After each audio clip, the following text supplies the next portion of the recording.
Good afternoon and welcome everybody. My name is Farha Ahmed and I'm with Sue Hauenstein, and we are hosting this Candidate Conversations hosted by the Fort Bend Voters League and Fort Bend CAN. And we're really glad that you all have made it here. I just want to remind you all that early voting ends October 30th. And we want to make sure that for the city council races for Sugar Land and any of the other cities, you'll notice that it'll be at the end of the ballot. So we really encourage all of you to go down to the end of the ballot and make sure that you vote in these elections. So thank you so much for all being here. And Sue, I'll let you take it away. Thank you. I want to start by thanking William and Taylor for taking time out of their days. I know you're sacrificing campaign time, and we really appreciate it. And I know the voters appreciate that also. So I want to start with William. I want to just tell us a little bit about yourself. I'd like to know, let's see, kind of things like where you've lived, how long you've been here, your profession, your hobbies. Just let the voters get to know you. Okay, and I have 12 hours, right? 12 hours works for me. Okay, so first thing I have to say is thank you to Taylor and Farha, especially because of my last week's interruption. Had a great time in Lake Charles, but I had to say thank you to both of you for facilitating that delay. Sorry about that. Guys, those of you that don't know me, you're in for a surprise. So my name is William Ferguson. I was born and raised in Houston until, graduating out of A. Hastings High School in 1986 and moving on into my higher education, and also developing, going into the police academy, getting married in 1990 to my high school sweetheart, whom I met in 84. So now you know how long I've been crazy about this lady. She is a school teacher, second grade school teacher now. Been a school teacher for 21 years now. And she's part of Lamar Consolidated.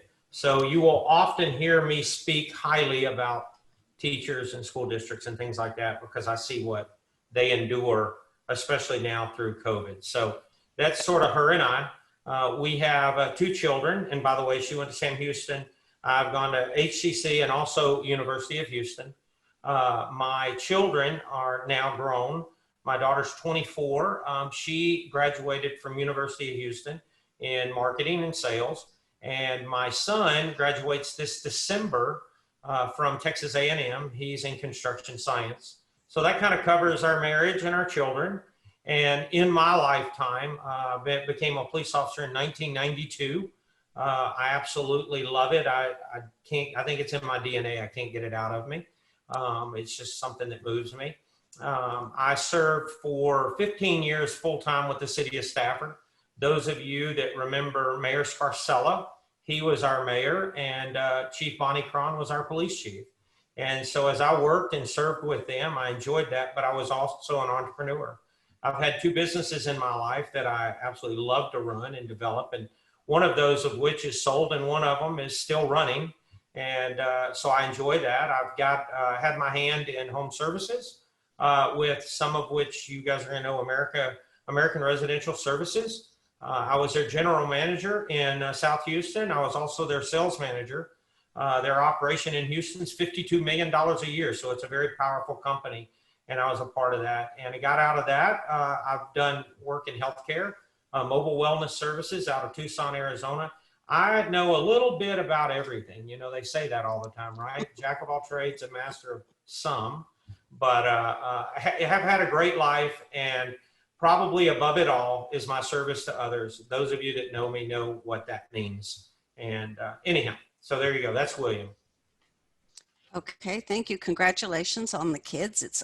We all really live to have them grown and off the payroll. Yes, so, they're fabulous. It's wonderful. I just kind of curious to know what it was that got you to run for city council. I mean, what was it that you either saw or felt that you decided to make this happen? Well, and not speaking for Taylor or any other candidate, in my case, I had people say, William, you really could help us in city government. William, you don't mind telling the truth, even sometimes when it's uncomfortable. And I don't mind. Whatever is best for the people is exactly what I'm going to say and exactly what I'm going to do. So I did kind of fit into that naturally. I can't say it was for negative reasons. I mean, we'll get into it later, but Sugar Land's like the best city around, right? So I can't go, oh, I did it because I'm angry. There's no anger here. There's taking the talents that I have with people and applying it to an amazing city. So really the encouragement of others and my desire to serve, maybe I can say it was the founding fathers' fault. How's that? They said we should all serve in some capacity.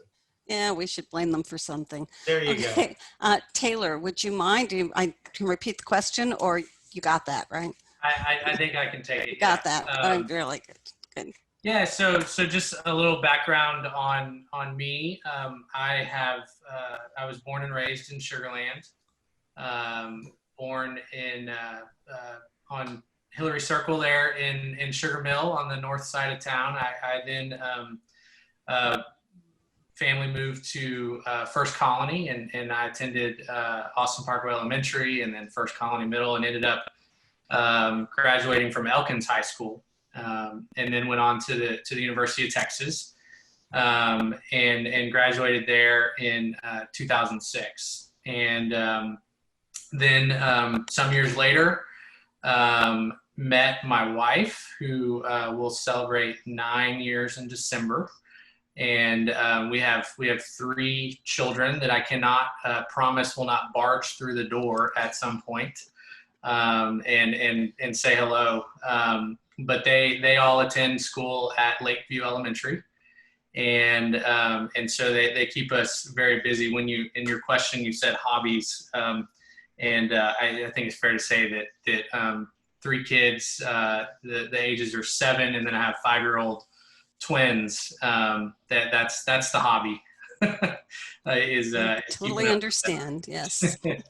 Actually, yeah, that's good. That's great. That keeps you busy. Indeed. So professionally speaking, I work at an organization called the Greater Houston Partnership, which is one of the principal business organizations in the region, and we focus on economic development, public policy.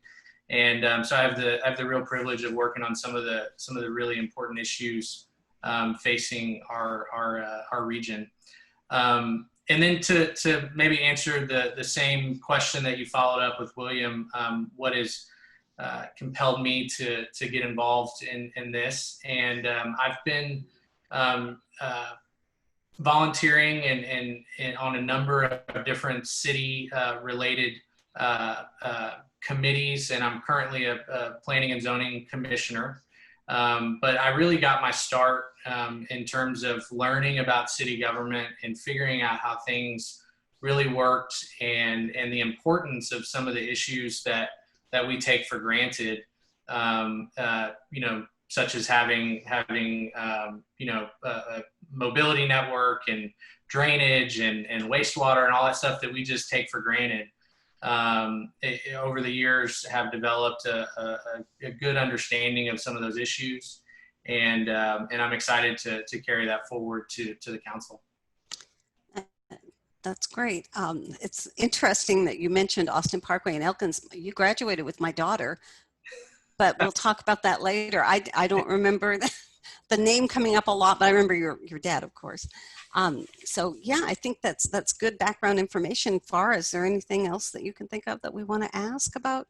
No, I'm ready for my next question. I think go for it. Wonderful. Well, my next question has to do with the topic of something that you may have heard is called the Sugar Land 95.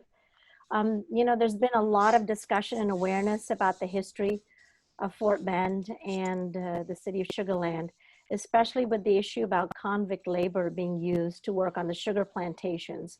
Now, with the discovery of 95 Black state prisoners, their bodies where they're buried at, who died in really awful circumstances, I wanted to find out from both of you, what do you feel is the role, if any, that the city should take in terms of preserving that part of its history? And I'd like to start with Taylor first. Sure. I think some elements of our history are obviously things that we're not very proud of. I believe that we should honor these folks with the respect and dignity that they deserve. I mean, I think that there's been a lot of twists and turns in the story since the initial discovery was made. I believe it was in early 2018. And but my understanding now is that there's an interlocal agreement in place that places the sort of the legal responsibilities to handle that site going forward to Fort Bend ISD, and I think that's appropriate. Okay, all right, good. And how about you, William? Well, I'll just tell you, I love history. And so with that said, the reason that matters is sometimes I'll tell the full story and people don't want to hear it all. At the Chamber of Commerce that we had last year, I had an official walk up to me when it was over and say, William, sometimes you don't have to be so honest. Well, sorry, I love history. Okay. Some key factors about the Sugar Land 95, we never want to forget, one, we need to educate everyone about what it was in any aspect of our history. But one very interesting aspect is it was legal until it wasn't legal. And the reason I bring that up is a lot of people literally want to place a blame on an incorporated city in 2020, okay, for something that occurred, prior to 1911 in an area that was not yet incorporated by the city of Sugar Land. Okay, we were incorporated in 1959. Okay, so all of this happened prior to 1912 when the state finally said, cut it out. Don't do this anymore. And so I want to say joyfully, you know what? Our generation is giving a voice to people that were forgotten and thrown in a shallow grave. So our generation, the four of us that are on this video right now, we get to do the right thing. So where does the city of Sugar Land fall in that? We need to honor those that were lost in this case, right? Whatever that responsibility is, we do not need to ignore it. That land currently belongs to Fort Bend ISD, and all of us, the city especially, they immediately jumped in. It was pretty impressive. The city immediately jumped in and said, we just want to do the right thing. Okay, the city never said, hey, not ours, leave us alone, none of that. The city council, the mayor, everybody jumped right in and said, let's do the right thing. And so at the time, the right thing might have been to move them over to the cemetery, which is also not too far, but it's in the same area, the Telfair area.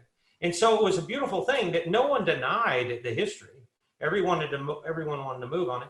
And like Taylor said, as a responsible council member, we need to show honor where honor is due. And these people need their story told. And thankfully, we're the generation that gets to tell the story. Yeah. So let me do this. Let me ask both of you a follow-up. Is there any imperative on the city to be a part of acknowledging that history? Like, there's a burial site, there's a cemetery there. I don't think the city has any part of its budget or any responsibility to take care of that site, to be a part of maybe a collaborative effort to do that. There's not a lot of history when you go there and you visit. Basically, it's a cemetery. It's kind of like hallowed ground. There's not a lot of information and put it into context of what these individuals went through. And, I understand that, people will say, well, it was legal at the time, but the abuse that was suffered by these prisoners, there's just no basis in law on that. No.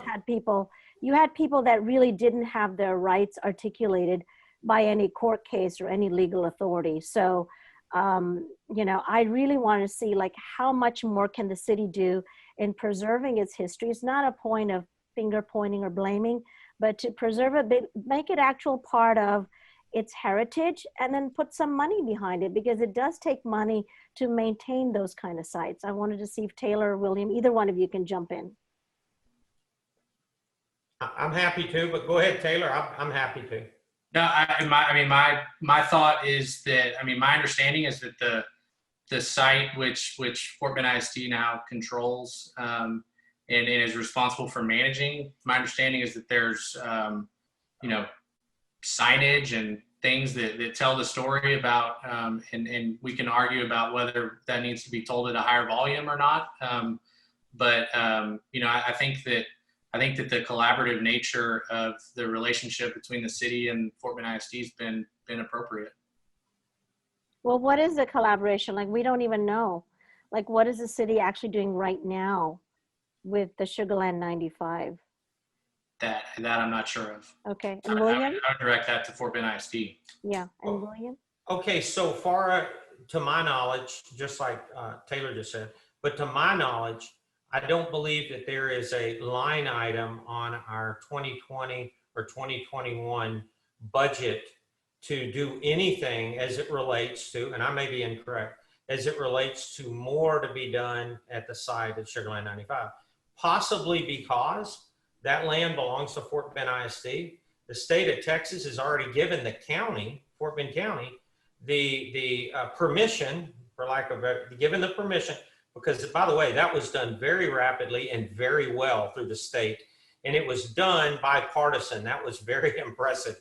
How quickly the state said, okay, what you guys are doing in Fort Bend County is allowed to manage that cemetery on behalf of what was discovered. Okay, so should Sugarland add a line item on their budget? I don't think so right now. I think we do need to show respect and honor. We always need to teach and educate so that it will never happen again. And as far as I know, we don't currently even have a name. There may be, I've not found any, a name of one of the 95s. I'm personally tired of referring to them as the 95.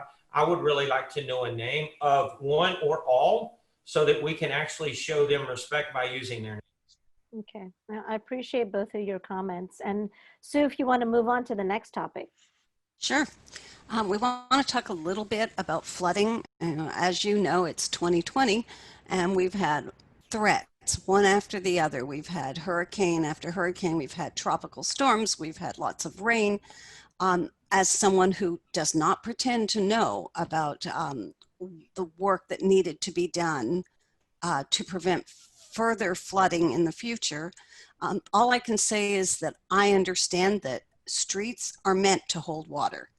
And that's what happens. And I know people get upset when the water gathers in the street, but as long as it's draining, then we don't have a big problem with our streets. My neighborhood never flooded, didn't come close. Farha doesn't live too far from me, and there was some flooding nearby her. So I guess my question is, what concerns do you have about flood control in the city of Sugarland? And specifically, we wanted to talk about the new Territory River levee, if you know anything about that. Do you see anything happening? Are there proactive measures being taken to prevent damage in the future? And we'll start with William. Okay. First, going back to your street comment, streets are made to move water, but streets are also made to move water, engineered to move water at a, well, maybe some people would refer to as a reasonable rate. Harvey was unreasonable.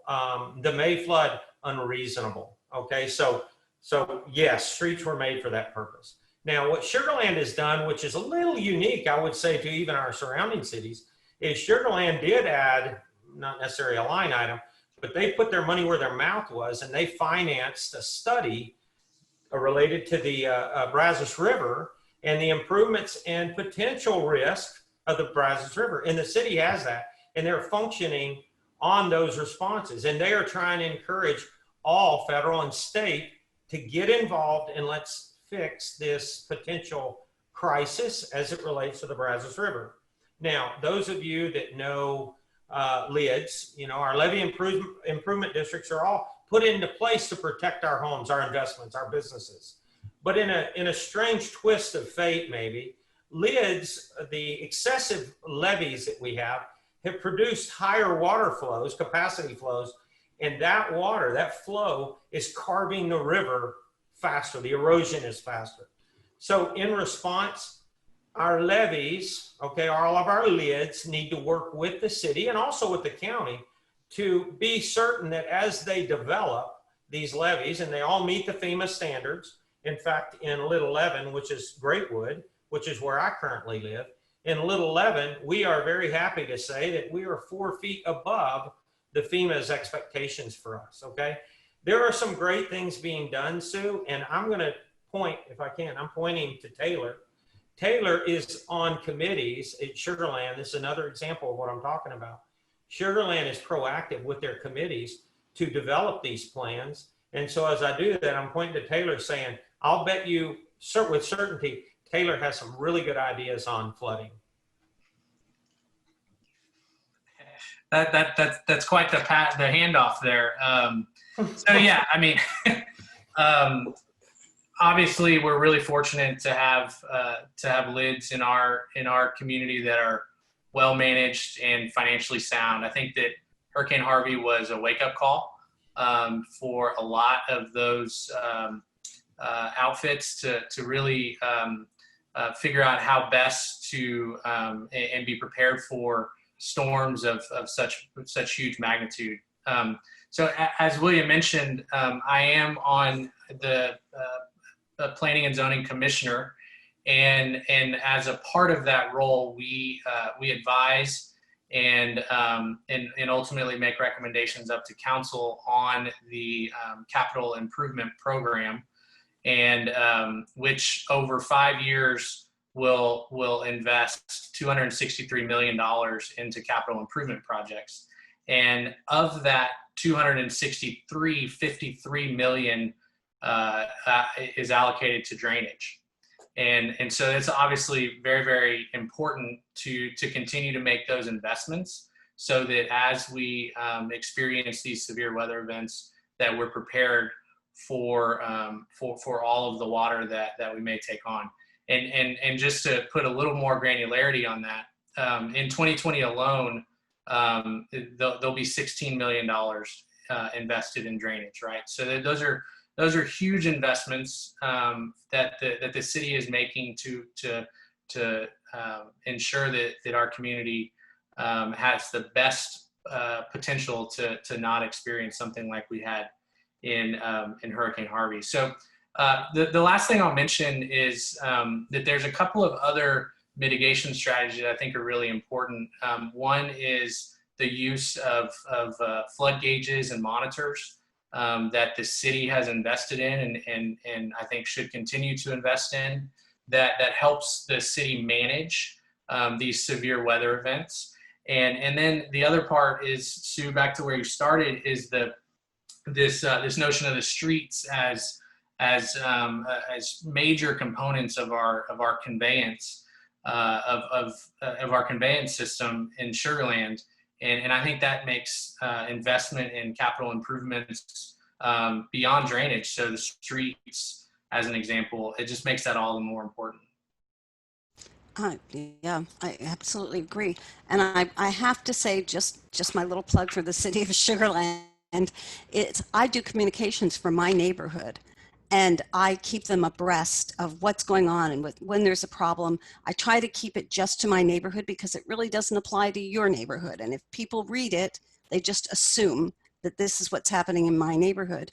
But the city of Sugarland really has done a good job getting information out, getting links out, and letting us know when there's a problem, when there's a weather threat, a weather event, and giving links to places where you can get information, and trying to be very strategic about sharing. And I think that's been really good this year. Farha? Thank you. Sure. I thought we'd move on to the next question, and it's about police reform. So as you know, there's been a strong discussions on the national level and also on the local level about police reform and how that should impact our local police departments like Sugarland Police Department and citizen engagement. And I'd like to hear from both of you about what you would like to see happen, like proactively, to improve the city of Sugarland Police Department and also improve citizen engagement. And I'd like to start with Taylor, if that's okay.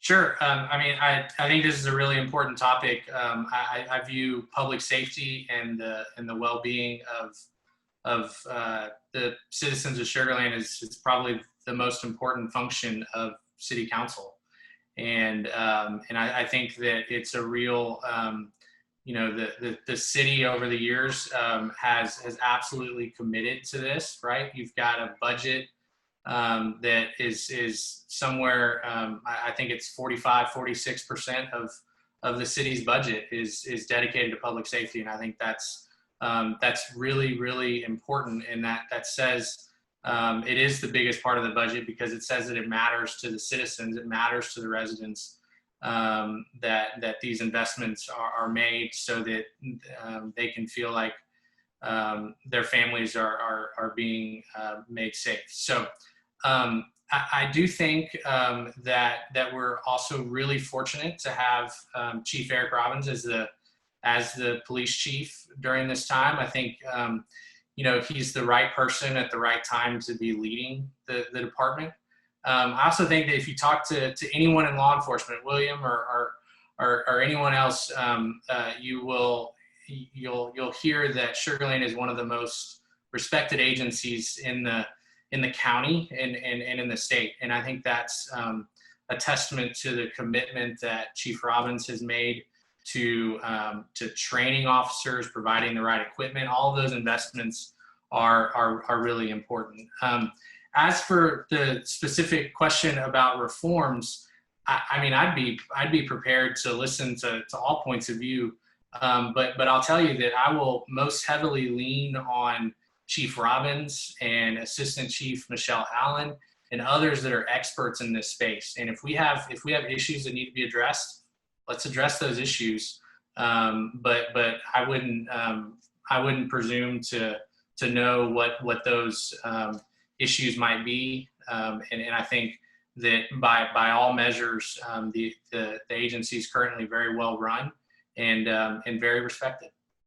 Okay, I think that, Taylor, the idea was also that, we don't want to wait for something bad to happen before everybody rushes into kind of a reform view. But is there anything we can do proactive, like for City of Sugar Land, the police department? There's not really a citizens review board or something that they meet on a consistent or frequent basis to just have that engagement with the citizens, where you don't really have to talk about something that's gone wrong, but you kind of lay down the communication kind of lines, and you have that built-in infrastructure there, so that in the event there's some kind of a crisis, you already have those relationships. Yeah, I think those interactions happen every single day. You've got, I think the police department responded to 80,000 calls last year, and that is they're interacting with the community on a regular basis. So, formalizing that, perhaps there's a role for, to formalize that. But I don't know that, I am not aware of any issues that are, that are, rise to the level of needing the attention that you might be suggesting, Farha. Okay. How about you, William?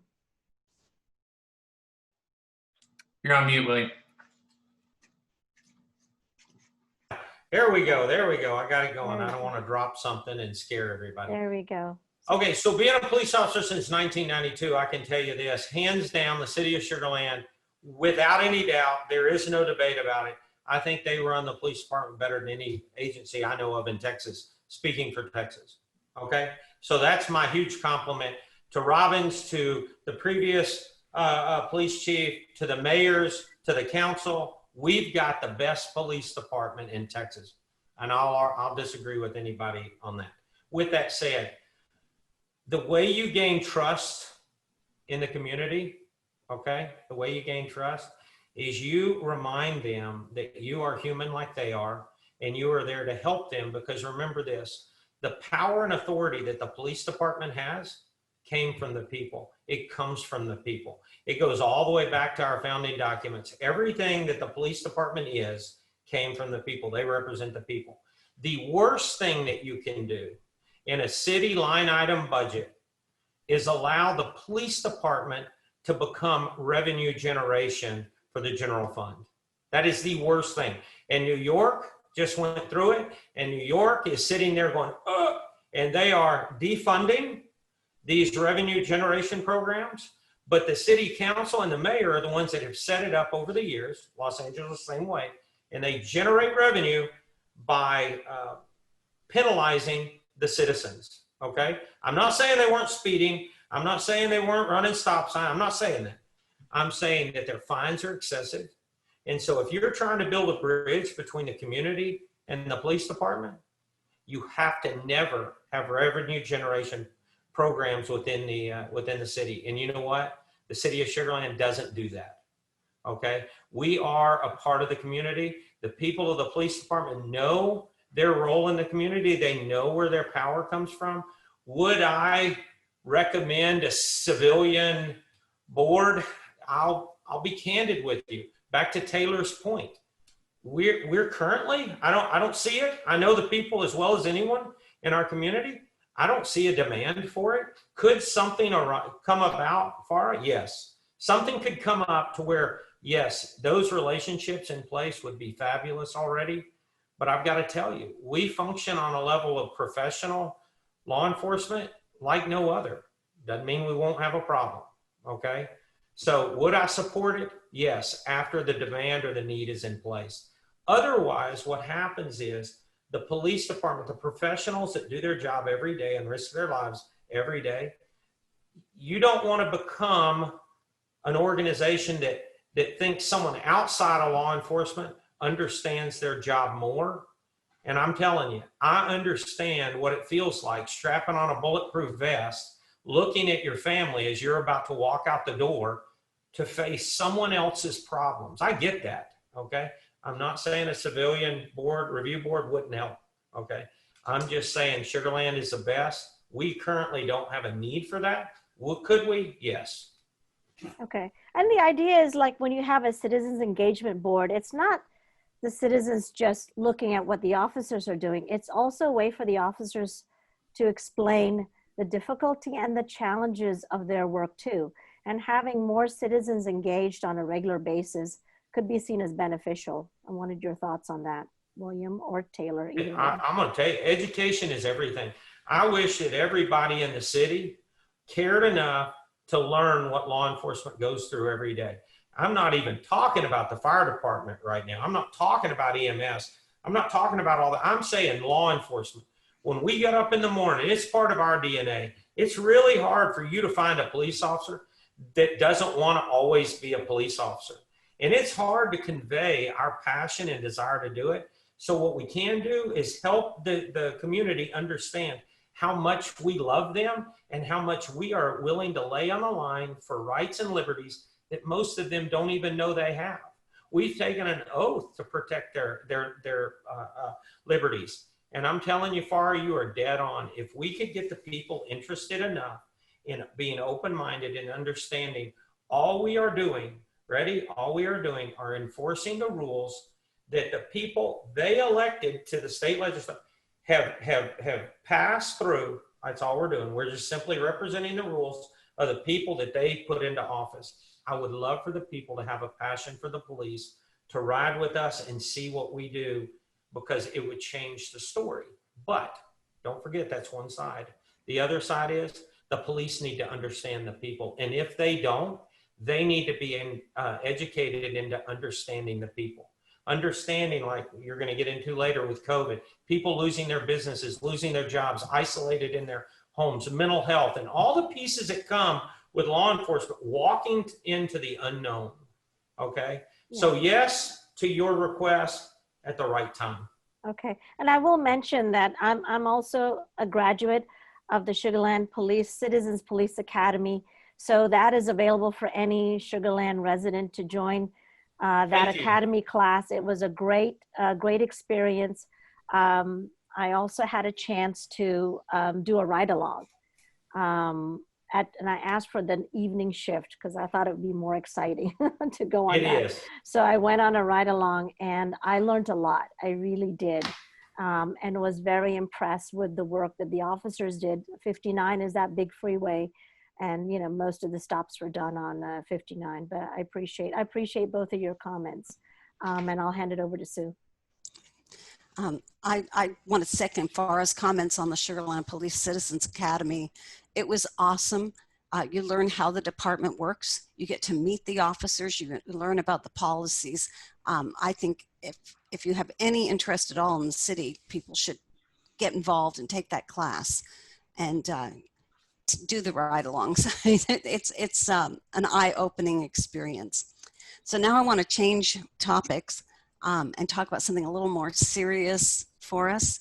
And that is, unfortunately, the COVID pandemic and the impact it's had on not only on residents, but on businesses within our city. There's no doubt it's impacted everyone. There's closings, there's partial occupancies, there's mask requirements, there are caps on gatherings. So I'm wondering, given that I'm sure you're in the loop on what the city has done to date, what type of city policies do you see, or do you envision, or do you hope for that will help businesses during this difficult time? William? That's me. Okay, I didn't want to say anything till I heard from you. No, you're up. Okay, so look, I'm going to tell you like a 30-second story of a dear friend of mine. Just before COVID, he opened a restaurant. So you can imagine all of his dreams, his mortgage, his money went into a business here in Sugar Land, and it has been devastating what he's had to go through from all the stay-at-home, from the masks to the other mandates to everything going on. It has been devastating. So you ask, what can the city of Sugar Land do, or new policies or existing policies? Here's what I would tell you, and I was very loud about this. Punishing a restaurant owner or a business owner for me not wearing a mask, I want you to follow me for a minute. It's not their fault. They can make the recommendations. They can ask me as a consumer, but to write a citizen, or let me back up, a business owner, a citation for $1,000, and in some cases, I won't get into the names, the mandates went up to $2,000 for a violation. What does that do to a business? What does that do to a business when William or Sue walks into a restaurant and says, I'm not wearing a mask, I don't want to be a part of this, and then the restaurant gets a citation for $1,000 or $2,000? It devastates a business. So they're functioning, trying to be safe, trying to be profitable, trying to manage their employees. So here's where I'm going with it. If you want business healthy, okay, watch this. Business is healthy. We need it healthy, right? We need it healthy so that people can work. We need it healthy so their mental health is safe, okay? We need it healthy. Ready? If you want it safe, sometimes the government needs to get out of the way, educate us in this case. The virus is real. I believe that. People are sick and dying from it. I believe that. What is responsible? Wear a mask, right? But don't penalize the business. Let the business be as safe as they can in the marketplace and let them grow in spite of restrictions of 25%, 50% now on bars. And as the capacity is allowed, allow the business to run. But if I don't wear a mask and there's a law, you write me a ticket. Don't write a ticket to Fuddruckers because of that. So you're not saying no repercussions. You're saying that they're writing the ticket to the wrong person. Yeah, you write me a ticket because I won't abide by a law. But Sue, here's the issue. There is no law. Okay, there is no law. We all know that. We don't want to say it, all right? So you want a city to grow. Cities sometimes need to back up and remember their place, all right? And stop punishing these businesses. Punish the violator, okay? But Sue, in this case, it takes too long. It takes too long to get a process all the way to the state through the legislator to come all the way out as a law. So instead they throw a mandate out and they slap it against the business for any violation. The business is functioning in fear right now, and it affects all of our mental health. It affects our communities. If you do not wear a mask and it's a law, you need to get a ticket for it. You with me? That's all. Okay, so my question then would be, do you think that enough is being done to help these businesses locally? No. Or federal funds, or I mean, okay. So if you're talking about federal funds, absolutely. There's a lot of funds that are going to help these small businesses. And again, I've got about 4 people that have little businesses here in the Sugar Land area, and they are all on a shoestring trying to survive, okay? Some people want to say, well, that's not really going on. Just go through town center. Just go Go anywhere you want and look at all the lease space that's available. I had a meeting the other night with a bunch of, there ended up being 7 businessmen. They're all business developers. They're fabulous men. They all said the exact same thing. And by the way, to Farha, you'll love this. Half of the group was Democrats, half the group was Republicans, and they all had the exact same answer. If the city will get out of our way, watch this, we will develop business. We will grow business out of what is unhealthy. And you know what? I believe them because they had a plan.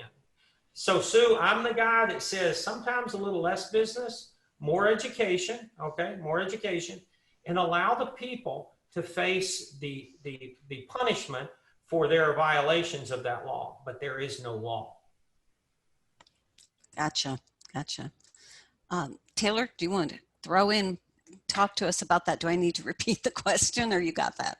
No. I think let me take it more specifically in the direction of the question that I think you're asking, which is the role that the city can play to help businesses that have been impacted during this time. And I think that the city has already done a number of things that that I would have fully supported had I been on council at the time. And those things like they expanded outdoor dining options to where business could put a tent up in their parking lot and still be compliant with the health code and that type of thing. I think that there is absolutely needs to be a two-way dialogue between the city and business owners to uncover those types of things that can help business owners, mitigate some of the challenges during this time. The other thing that the city's done that again, I would have been fully supportive of is that they established programs to encourage residents to shop local. I think that's incredibly important, and I think they've done a good job on that point. The reference to federal funds came up just a moment ago, and one of the things that I would like to see if I were elected is having someone on the city staff, and this person may exist today, perhaps I'm just not aware of it, but have someone on the city staff that is entirely dedicated to going after state and federal grant dollars that could supplement the city's budget. I think that has a tangible impact on residents. It means a dollar coming from a state or federal grant is one less dollar of our tax dollars that has to get spent in other ways. So I really do think that there's tremendous opportunity when you look at the CARES Act funding and just the incredible amount of money that is flowing out of the federal government, that I think that Sugar Land should put in place someone to ensure that that not only do we receive our fair share, but that we're pushing for even more. Yeah, I'm sure they must have a grants coordinator, but I don't know. And the other thing, and I don't know that you're going to know this, I don't know that you're deep enough into the weeds yet, but I'm wondering when it comes to like outdoor dining. I'm old. We haven't been out for months. I'm not ready to fight the crowds. I don't know if there are crowds because I haven't been, but there's outdoor dining now. So the city has allowed the restaurants to, I guess, expand into their parking lots. I'm just curious, did they have to jump through hoops to do that? Or is that something that the city has made easier for them? Well, first of all, I like how you said you're not down in the weeds yet. So I appreciate that vote of confidence. No, I think my understanding is that they did create a very streamlined process, a page or two worth of kind of an application with that then once it was submitted started a shot clock that they either got a thumbs up or a thumbs down within a very defined period of time, and at which point they were able to move forward. That's my understanding, as lucid as it is. Okay. I mean, I know that they're hurting. We all know they're hurting, and we're trying to help them out as much as possible by getting some food to go. But knowing that we can sit outside on the patio is great, and sit in the parking lot for those that don't have patios. great news. Farha? Yeah, you know, we're getting close to our 1 hour mark, and I wanted to make sure that I gave both of these gentlemen a chance to kind of do a closing remarks. I wanted to see if there's something that you would like to share with the voters right now who are listening to you, and I'd like to start with Taylor. Yeah, thank you, Farha and Sue. Appreciate the opportunity to join you all today. So I think that you know, my hope and my whole reason for wanting to serve the city of Sugar Land in this capacity is because I do think that the city is in a moment in time where the decisions that get made by serious-minded people on city council will have real impact over the next decade plus, right?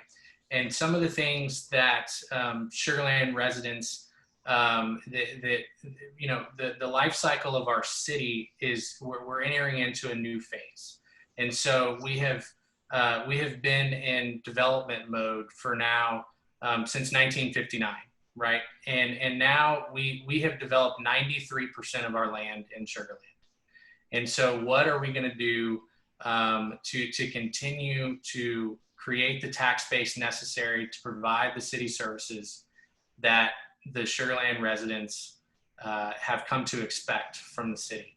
And so there are a range of issues related to economic development, related to redevelopment, that I think are just incredibly important for Sugar Land to be able to continue to be a thriving place for families and business. And I want to be a part of building that vision out for the city, and really taking advantage of all of the wonderful assets that we have in Sugar Land, and building a vision for the next generation that decide to call Sugar Land home. Thank you. William? Thank you for the question, Farha. I do appreciate the additional time as well. My hope for my time in City Council is Sugar Land is a place of great and beautiful history, and we never need to forget that. We are full of people of not only diverse cultures, but diverse businesses. We have so much here, and it's a diamond in Texas. I mean, it is such a beautiful place, and I want to help develop that to always be that safe place that moms and dads want to raise their kids in. I want to be a place of education. You've got University of Houston, you've got all these different programs going on that's so powerful in our community. We've got great businesses. And like Taylor said, we're 95% developed. So what do we do now? Well, we learn to live together in a great way. It's okay to disagree with each other about maybe our preferences of something, but guess what? We learn to be united because we're a beautiful community in this place that, as he stated, we're 95% developed. We have the best police, we have the best fire, we have the best everything, guys. And we need to shout that from the mountaintops.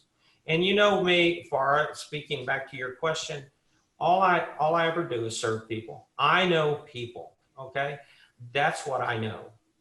My presence in City Council, that's what I'm gonna bring. I'm gonna bring a sense of service to the city. I cannot wait until we are known for our love of life and our love, of serving the people in our community in a way that they've never seen before.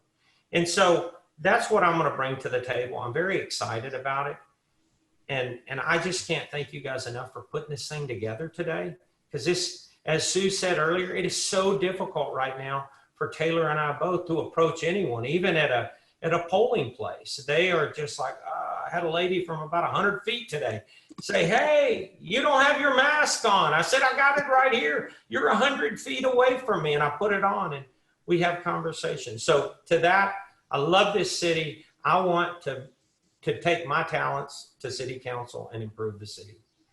Well, I know both me and Sue have really enjoyed listening to both of you. I think we hear that we have two caring gentlemen who really, they care about the city. They're both, I can see that coming through. Just, I wish we were all in the same room or saying we're all over a cup of coffee And I'm waiting for those days that we can all sit down and have a cup of coffee and a conversation about the city. And I don't know if Sue wants to say any parting words. I wanted to make sure that I thank the Fort Bend Voters League and Fort Bend CAN for hosting this. We are going to publicize this video. We're going to make sure that everybody has a chance to hear and listen to what you two gentlemen have talked about, what they want for the city. I want to remind everybody that early voting continues right now. It will end October 30th. And that the city council races are at the end of your ballot. We do encourage everybody to go down through your whole ballot and Please. make sure that you pay attention to the city council races. And I want to thank Sue for joining me. This was not an easy thing to do with Zoom. It's not as comfortable for us, but Sue, loved having you. Thank you, Farha. This has been fun, guys. I really appreciate your time. I just had two things to say. Number one, the hours of the polling locations have been extended. Yes. So through 7 p.m. Till Saturday, 7 p.m. That's really nice of the county to do. And then the last 3 days of early voting are until 9 p.m. So that gives us plenty of opportunities to vote. But just before we go, I was hoping that you guys, if you're comfortable doing this, might share your website or an email or just a way that people can learn more about you, Facebook, whatever. Just let them know how they can find you. So William, can you do that? Well, Farha may already know this. The best way to get me is through social media on Facebook, but anyone is welcome to call me at 832-372-1634. If you have a question, I'd love to try to answer it. It's 832-372-1634. Farha, Sue, thank you for your time today. Thank you. Taylor? Yep, I've got a website, taylorforsugarland.com. You can meet me there. My cell phone number is on the website. And you can follow me on Instagram and Facebook. So Facebook is Taylor Landin for Sugar Land City Council, and Instagram is Taylor Landin for Sugar Land. So thank you both for thank you. Farha and I are committed to getting as much information to voters as possible. And so we're really glad you took the time to join us today. Farha. Right. Thank you. Thank you, gentlemen. Thank you. Bye-bye. Thank you. Bye.